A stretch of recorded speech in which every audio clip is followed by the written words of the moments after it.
1 year ago, he informed me that he found a girlfriend and was ready to move out of our apartment and cut ties, although he didn't quite do that.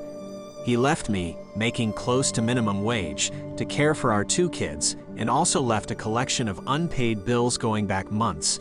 After that, I fell into a depressive episode that lasted 2 months, and my 2 close friends managed to get me out of it. About 3 months after he left us, he came back. Well, not really. He started coming to our city, hanging out with the kids again, and also with me, inviting me out for drinks and dinner. All was going well, and my 16-year-old went on a week-long trip with him. For a while, all was going well. He said that the girlfriend was a lie, and he just needed some time away to clear his head. Last night, I sent him a "good night, love you" text, as I usually do, but in the morning he replied with, "I don't deserve your love. I'm about to become a dad again." I'm sorry. I later called him to ask what he meant by that, and he told me that he has a girlfriend in another country who is pregnant with his kid. She plans to keep it, and he wants to cut ties with me and our kids to care for that child. I don't know what to do. I requested divorce, but he declined, saying he was not ready. Can anyone give me advice regarding this situation? Can I divorce him anyways, even though he doesn't want to do it? Is there any way I can secure payments to my kids, since with only my job, I can barely make end meet for the basics? I do some odd jobs here and there, but it's not enough. OP, this is undoubtedly a challenging situation. Consulting with a family law attorney is your best course of action, and to secure child support. And in the comments, Velvet Tush writes, he doesn't want to divorce because he'll be ordered to pay child support. He's not ready to actually support his kids, is basically what he's telling you. Our next post is by Gerald. Husband kissed sister-in-law. This is so messy. My 42F husband, 45M, kissed my brother's wife 2 nights ago while both were incredibly intoxicated. My brother is or was my husband's best friend. My husband also works for my brother. We've been married 4 years but together 9 years. My niece, 11F, caught them mid-kiss. I don't know if things would have gone further if they hadn't been caught. I haven't talked with my sister-in-law, but I talked with my brother. He is inclined to believe that this was a one-time screw-up. I don't know what to believe. My husband cheated early on in our relationship, about a year in. We worked through it, but now I feel so stupid and wonder if he is just a cheater and this is his pattern. He did tell me as soon as he was up. He hasn't exactly apologized other than saying, "I effed up." He dumped all his alcohol when I said if we stay together, that's one of my conditions. He has a history of alcohol abuse.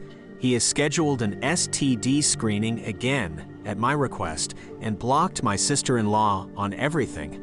I'm absolutely sick about this. I'm devastated that my niece's world is forever changed. My husband is very close with all of the nibblings, and that is ruined. His friendship is ruined with my brother.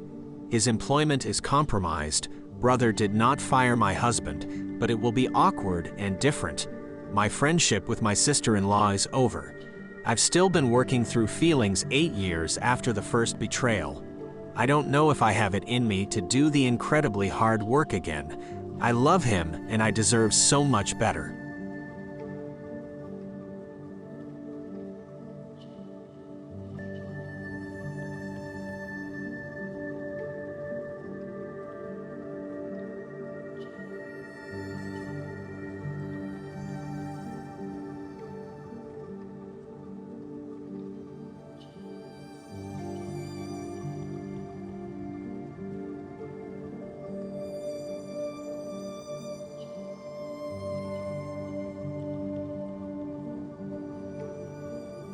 Edit 1. I just sat down with my husband and told him that I don't want to work things out. He said he understands and that I deserve better. I told him he was right. Thank you for the support, encouragement, and affirming comments. I agree with the majority of them and just needed the reminders. He's agreed to work things out amicably as far as finances and sorting things, while he also saves to move out. We don't share children, but we each have children that will be hurt by the split. I don't hate him or her. I'm honestly just sad and disgusted. I'm not really even angry anymore. At least right now. I imagine my feelings will vary as I grieve this loss of a partner. Edit 2. I messaged my sister-in-law. She apologized, but it's very hollow and only after I finally confronted her. And she is lying about a message she sent my husband that he admits to deleting after they were caught. Doesn't make any sense why husband would lie about getting and deleting a message. Husband says he can't fully recall what she sent, but that it was about getting caught. They are both full of crap, really. Our next post is by Mike Hawks Big. My 30M wife, 30F, wants to keep our finances separate all of a sudden. Am I overreacting? We moved in together in March right after we got married, and I was financial supporting the both of us since she had no job. Prior, she was living with her sister and planning on getting her master's. I added her to my only checking account. She had $2,000 in her own account, which she hasn't touched. Fast forward to July, 2 weeks after she gets a job, she says that going forward we should keep our finances separate. This rubs me the wrong way, and I say, interesting that when I was the only one earning all the money, it was ours, but now that you have a job, now things are yours versus mine.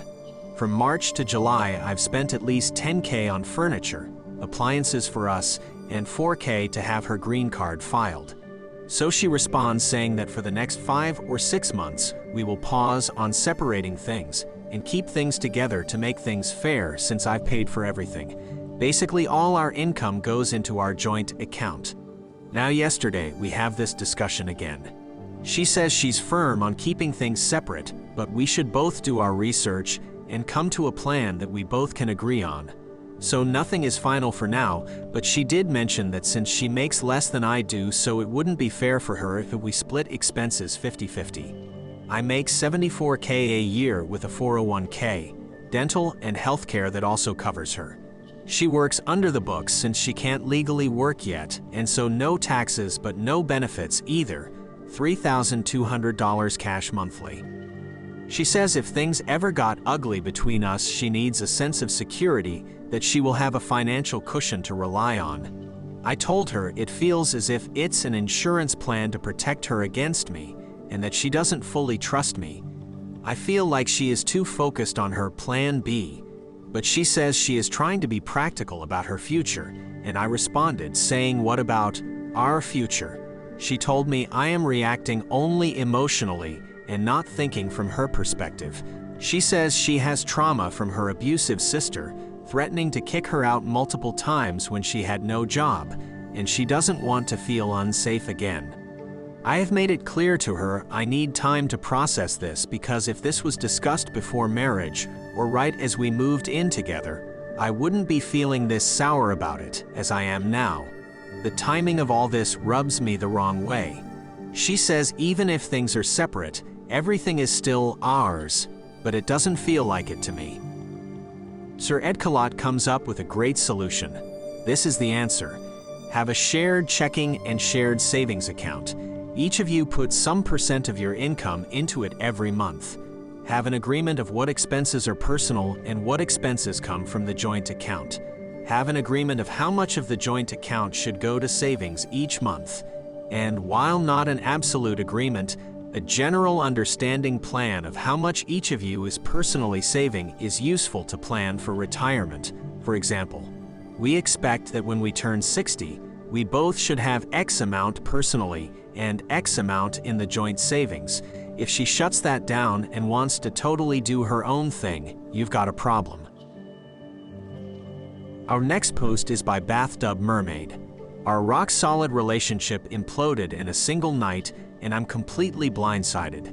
My partner, 25M, is my 26F, rock, and I'm his. Literally, he tells me that all the time, including yesterday. We've been together for 5 years and have a truly wonderful relationship.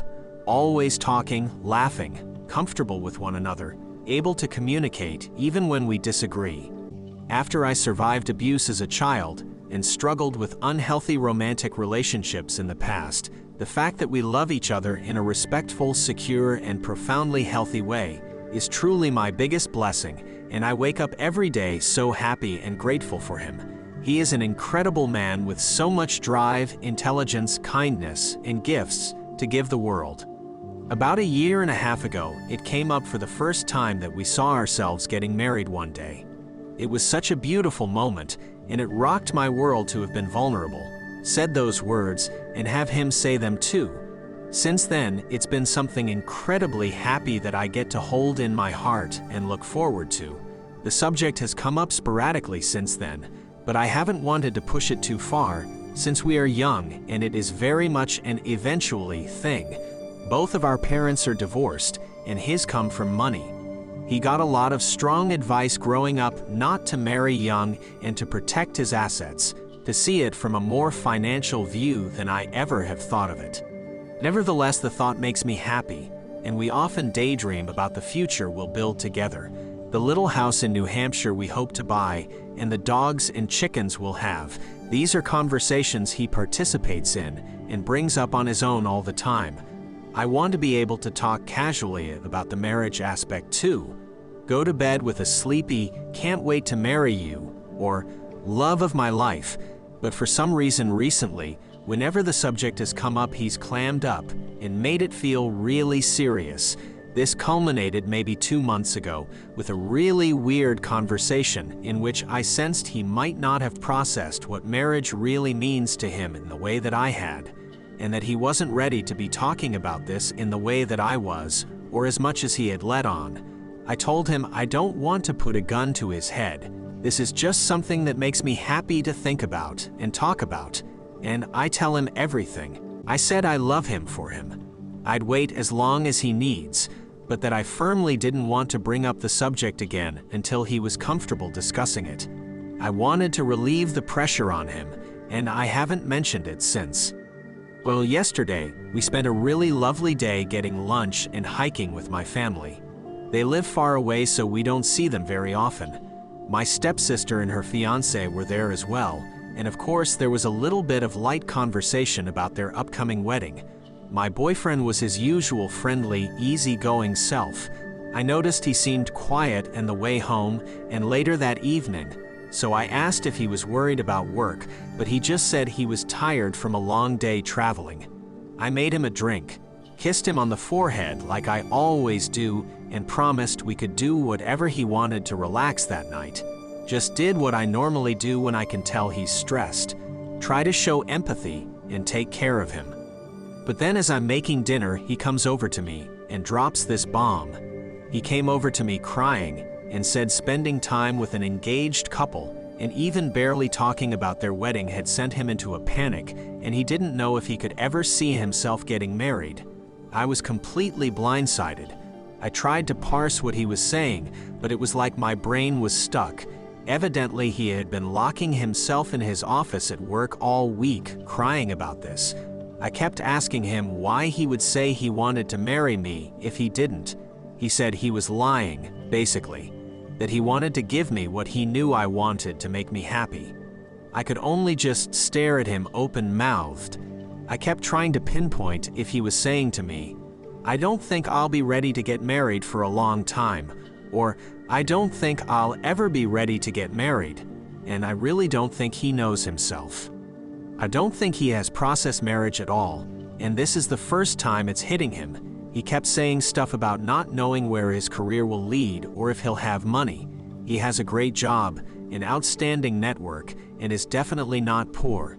Neither of us are, and I was just like, we're a partnership. You wanted to be with me yesterday, you want to be with me today. Do you want to be with me tomorrow? Yes, he said. I said, well, that's all what matters. We have a life we love and we'll take on the future together one day. I'm devastated. He left for his stepmother's house, and I don't know when he'll be home. I cannot take another sleeping pill or my heart will stop, but I can't sleep a wink. I literally spiked a 100-degree fever and spent all night sweating and freezing. I had no idea it was possible to be in so much pain. It makes you physically sick. This person is the bedrock of my life. We have always had rock-solid confidence that we can trust each other, be vulnerable around each other, and be our full, authentic selves without inhibition or fear of judgment. We share everything together, and we are best friends.